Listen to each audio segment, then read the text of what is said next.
নায়িকা মাহিয়া মাহিকে এয়ারপোর্টে ১.৫ ঘন্টা বসিয়ে রেখে গোয়েন্দার কাগজপত্র চেক করা হয়েছে। গত ৫ আগস্ট থেকে শাহজালাল আন্তর্জাতিক বিমানবন্দরের চিত্র পাল্টে গেছে। শেখ হাসিনা চলে যাওয়ার পর বিমানবন্দর বেশ কড়া অবস্থানে আছে। হজরত শাহজালাল আন্তর্জাতিক বিমানবন্দরে আটকে গেছেন অনেকেই।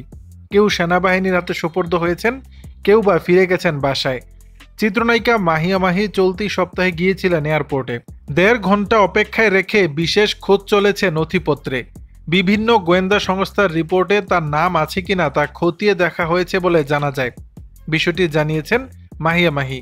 তিনি বলেন, ১ থেকে ১.৫ ঘন্টা হবে আমি জাস্ট বসেছিলাম, কারণ কর্তৃপক্ষ নিশ্চিত হতে চাইছিল আমার বিরুদ্ধে কোনো অভিযোগ আছে কিনা।